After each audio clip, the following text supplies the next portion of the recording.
Francis Drake, El Draque, the woman who felled the sun, and one of the most successful privateers of all time. But what about the Captain Drake of Fate Grand Order? How well does she compare to her historical counterpart, and what grade would I give her depiction? Let's get to it. Francis Drake is a rider class servant, and, well, we just went down this road with Blackbeard, didn't we? From what I can tell, Drake is the first rider class servant in the Fate franchise who rides a ship rather than a horse or chariot, first appearing in the PSP game Fate Extra in 2010. Now, I've not played Fate Extra, and I don't have access to it, but from what I gather, Drake's master in that was Shinji Mato. Ouch. That couldn't have ended well. Anyway, Rider is a solid choice for Captain Drake. Getting into her character design, we get to start off with the gender question since the historical Francis Drake was male in real life. So what did the developers come up with to justify this gender flip? Well, it is a little thin. They actually give us a section of her in-game profile to talk about this. So what does it say? Well, the gist of it is that Drake was so manly that her crew had to treat her as a man, otherwise it would hurt their own sense of masculinity. Or, to put it another way, a lady pirate who's more manly than any man. With the way it is portrayed, it makes it so that it is something we could never confirm or deny, since Drake's crew made sure that she went down in history as a man. I've also heard that in Fate Extra they floated the idea that Drake and Queen Elizabeth might have switched places, but I've not heard that mentioned anywhere in FGO. Anyway, does this make Francis Drake a good gender swap? It depends. It seems like it is asking each viewer or player to make up their own mind about it. I'm fine with it personally, but it is a tad questionable for the purposes of this video. Looking at Captain Drake's ascensions, everything about her design screams pirate captain to me. So at the very least, the design accurately communicates what Drake is about. But I can't help but feel like her outfit looks better suited for a later age, such as the golden age of piracy that came well over a century after her death. She certainly looks nothing like the Francis Drake of various paintings, even without considering gender. Admittedly, I understand why they do without the ruff, those white frilly things around the neck. I've always thought that those look silly, and I suspect I'm not the only one. Still, the spirit of the character is at least present with Drake's FGO design. She looks like a pirate captain, and that's basically what Francis Drake was. Now granted, the real Captain Drake was a privateer rather than a pirate, but really that's just a pirate who does their piracy on behalf of a government, in Drake's case England, with Spain as her primary target. The design may veer a bit from historical depictions of Francis Drake, but the essence of the character is at least present. Moving into her skill set, Francis Drake's first skill is Voyager of the Storm, increasing MP damage and attack for a single turn to all allies. I've talked about this one before, most recently in the video on Blackbeard, and Captain Nemo before that. It is a skill meant to refer to a servant's ability to captain and handle a ship at sea. Since Francis Drake was a pretty famous ship captain, this skill is a no-brainer from a lore perspective. Captain Drake's second skill is Golden Rule, which upgrades into Overhaul Golden Rule. It increases her MP gain for 3 turns, with the upgrade boosting her Buster card effectiveness and gives Ignore Defense for 3 turns as well. Like her first skill, Golden Rule is a generic skill, representing a servant's ability to amass wealth. And as a privateer working on behalf of the English crown, Francis Drake certainly acquired a lot of wealth. A quote from a book I read once long ago said that the British Empire was built by robbing the Spanish, copying the Dutch, beating the French, and exploiting the Indians. And for that whole robbing the Spanish part, Francis Drake is the main name you think of. In terms of loot acquired, the hauls Francis Drake brought in dwarf anything that the Golden Age pirates managed. As for the upgraded skill name, my only guess is that, well, ships get overhauled every once in a while to clean and fix everything up, so maybe it's referring to that? Either way, a solid skill choice. Lastly, her third skill is Pioneer of the Stars, giving a 50% MP charge at level 10, as well as a Star Bomb and Ignore Invincibility for 3 turns. This is another generic skill given to servants whose efforts led to major turning points in human history, specifically by proving that something once thought impossible was now possible. At present, there are only 4 servants in FGO with this skill: Francis Drake, Leonardo da Vinci, Nikola Tesla, and Voyager.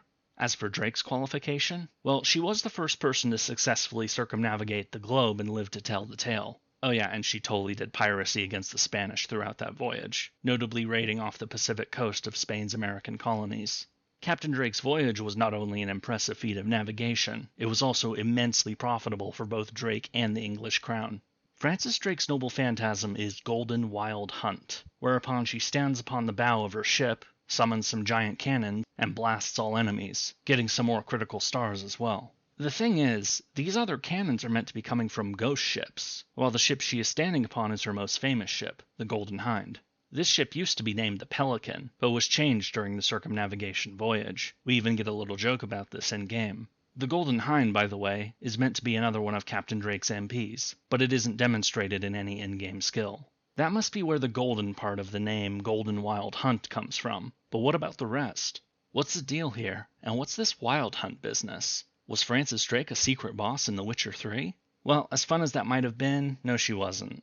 The Wild Hunt is something that crops up in various different European mythologies, with the general theme being that of an army of ghosts or other supernatural beings being led by some great figure from history or mythology. That potential leader actually has several candidates among FGO servants, such as King Arthur, this is what the Lancer Altar version is all about, Fionn, and Francis Drake. What this means is that Drake's MP is basically summoning a past fleet of ships and using their guns to blast away at the enemy. Now, while this may be more mythology than history, it is a real legend created around the real Francis Drake, and so fits well with the character as a servant. I'm going to call this one a win. Captain Drake's craft essence is Golden Rudder, depicting the helm, or ship's wheel, of what is presumably her ship. Oh, and also it's gold. The rudder is actually that underwater thing at the stern, or back of the ship, that helps you steer by using the helm. The funny thing is, from a historical accuracy perspective, this CE is a total fail. Ship's wheels didn't actually come into widespread usage until the start of the 18th century, just before the golden age of piracy. The method of steering that the Golden Hind would have used is something called a whipstaff, basically a giant pole that someone moved to move the rudder either left or right, depending upon what direction they wanted to go. This required much more physical strength to use, and so was done away with once the ship's wheel was invented. You hardly ever see this whipstaff thing in popular culture though, so they probably just went with the wheel because they knew it would be more recognizable. Still, it makes this Drake Bond CE a failure from an accuracy perspective. Getting into Drake's characterization, we first meet Captain Drake in the Okeanos Singularity, where she serves as our main ally. She's also alive during this era, being a normal human who has found herself in a bizarre ocean that has no equivalent in the real world. Naturally, being a pirate captain, Drake finds this strange ocean to be like a paradise, freely cruising around and doing as she pleases together with her crew. Oh, and in what might be one of the most awesome things in FGO that we never get to see, prior to Chaldea's arrival, Captain Drake sank the lost city of Atlantis, defeated Poseidon, and took his holy grail.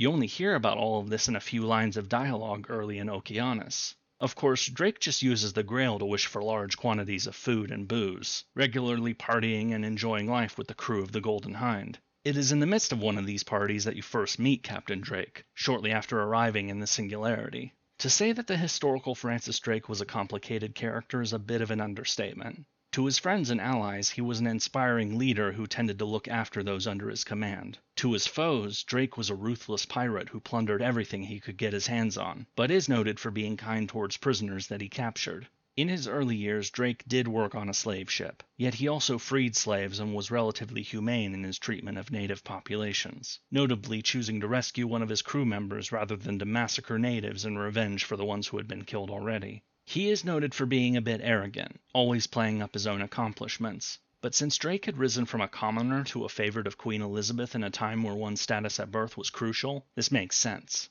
Lastly, Drake's lust for wealth was considerable, never turning down an opportunity to make more money, and yet that wealth didn't keep him from getting into the thick of the action or being there for his crew. The Captain Drake we get in FGO is also a complicated character, not hiding the fact that she is a pirate who has done her share of bad things in life. She is a self-described hedonist, doing whatever seems like the most fun or promises the best adventure, and she will drag the people around her into whatever she gets up to. When you defeat Blackbeard in Okeanos, her parting words to him are that both of them are going to hell. If there is one thing I have to say about that, it's that you don't really ever see Captain Drake doing anything particularly evil during the time you spend with her. At the same time, Captain Drake is also always your ally, and so she doesn't really get the opportunity to do anything evil either. That is one thing that is consistent with a historical Drake, a great ally, but a terrible enemy. If Drake was put into the position of being your foe, then I suspect things would change quite a bit. The one time Drake comes closest to being your enemy is during the Agartha Singularity, but that isn't really Drake. Rather, Scheherazade used her noble Phantasm to persuade Drake that she was actually the Breton princess Dahut. Dahut is the one who has a mythical story of doing all of that Black Widow stuff that we see happen in Agartha. Lastly, we also meet Draque in Atlantis, and while her part in the story there is brief, it is important. She manages to get into another fight with Poseidon, stealing one of his spirit cores, but being cursed to remain trapped upon land.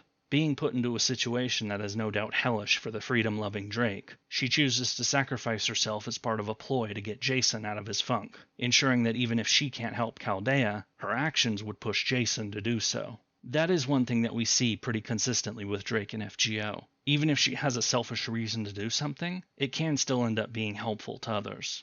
And now for the verdict. What grade would I give Francis Drake's depiction in Fate Grand Order? Well, it is alright. Her character design and skill set do work, even if the gender flip is a bit weak and the skill set a bit generic. Her MP is a solid choice, but then we get that failure of a craft essence.